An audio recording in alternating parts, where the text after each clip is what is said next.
اعوذ باللہ من الشیطان الرجیم، بسم اللہ الرحمن الرحیم۔ حضرت آسیہ کا حضرت موسیٰ علیہ السلام پر ایمان لانا۔ فرعون کی بیوی کا نام حضرت آسیہ بنت مزاحم تھا۔ فرعون اور حضرت موسیٰ علیہ السلام کی بابت یہ معلوم کرتی رہتی کہ کون غالب ہوا، تو ہر وقت یہی سنتے کہ حضرت موسیٰ علیہ السلام غالب رہے، بس یہی ان کے ایمان کا باعث بنا۔ ابو العالیہ رحمۃ اللہ علیہ یوں بیان کرتے ہیں کہ فرعون کے داروغہ کی عورت کا ایمان ان کے ایمان کے باعث بنا۔ وہ ایک دن فرعون کی لڑکی کا سر گوندھ رہی تھی کہ کنگھی چھوٹ کر نیچے گر گئی، تو اس کے منہ سے نکل گیا کہ کفار برباد ہوں، اور بعض روایات میں ہے کہ بسم اللہ کہہ کر کنگھی اٹھائی تھی۔ اس پر فرعون کی لڑکی نے کہا کہ تو میرے باپ کے سوا کسی اور رب کو مانتی ہے؟ اس نے کہا میرا تیرا اور سب کا رب اللہ ہے۔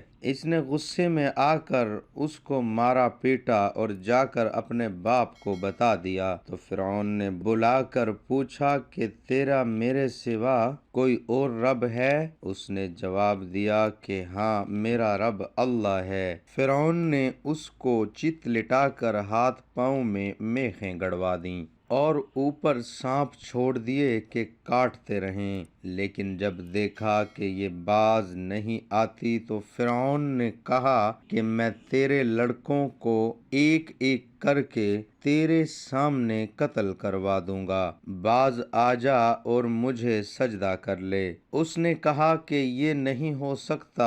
اس ظالم نے ایک لڑکے کو منگوایا اور مار ڈالا۔ انہوں نے اپنے پیارے سے پیارے بچے کو بچشم خود دیکھا اور صبر کیا۔ اس بچے کی روح نکلی تو اس نے کہا اے ماں خوش ہو جا، اللہ نے تیرے لیے بڑے بڑے ثواب تیار کر رکھے ہیں۔ پھر دوسرے بچے کو بھی اسی طرح قتل کروا دیا اور اس کی روح نے بھی ماں کو خوشخبری دی۔ فرعون کی اہلیہ نے ان دونوں بچوں کی خوشخبری سنی تو ایمان لے آئی۔ ادھر اس مظلوم عورت کی روح بھی اللہ تعالیٰ نے قبض کر لی، اور اس کی منزل اور مرتبہ جو خدا کے ہاں تھا وہ حجاب ہٹا کر فرعون کی بیوی کو بھی دکھا دیا گیا، تو یہ اپنے ایمان اور یقین میں بہت بڑھ گئیں، یہاں تک کہ فرعون کو بھی اس کا پتہ چل گیا۔ تو اس نے ایک دن اپنے درباریوں سے کہا کہ تمہیں کچھ میری بیوی کی خبر ہے؟ تم اسے کیا جانتے ہو؟ سب نے بڑی تعریفیں کی اور بھلائیاں بیان کیں۔ فرعون نے کہا کہ تمہیں نہیں معلوم یہ میرے سوا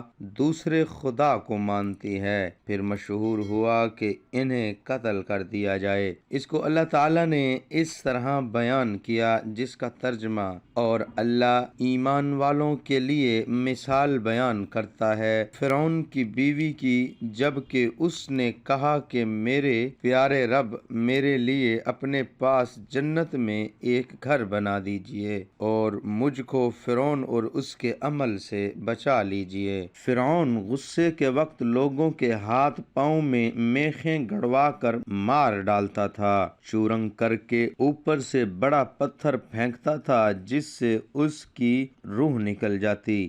میخوں کی سزا کا موجدن فرعون تھا، اس سے پہلے یہ سزا کسی نے نہیں دی، اس لیے سورۃ فجر میں فرمایا اور میخوں والا فرعون۔ فرعون نے کہا کہ جو بڑی سے بڑی چٹان تمہیں ملے اسے اٹھا لاؤ اور آسیہ کو چت لٹا کر اسے کہو کہ اپنے عقیدے سے باز آ جا، اگر باز آ جائے تو وہ میری بیوی ہے، عزت و حرمت سے واپس لاؤ، اگر نہ مانے تو وہ چٹان اس پر گرا دو، اس کا قیمہ بنا دو۔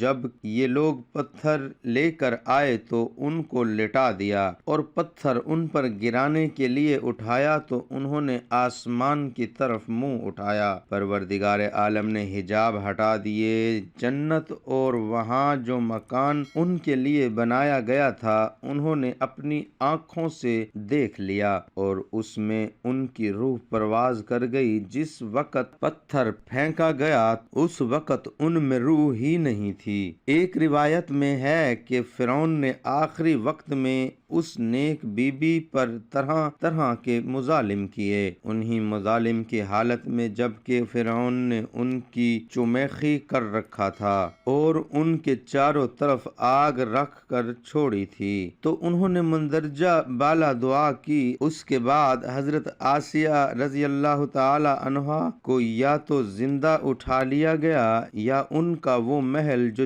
جنت میں ان کے لیے تیار تھا ان کو دکھایا گیا اور ان کی جانیں جاں آفرین نے لے لی، یعنی فرعون نے ان کو شہید کر دیا۔ ہم اللہ تعالیٰ سے دعا کرتے ہیں کہ اللہ تعالیٰ ہمارا سنانا اور آپ کا سننا اپنی بارگاہ رسالت میں قبول اور منظور فرمائے، آمین۔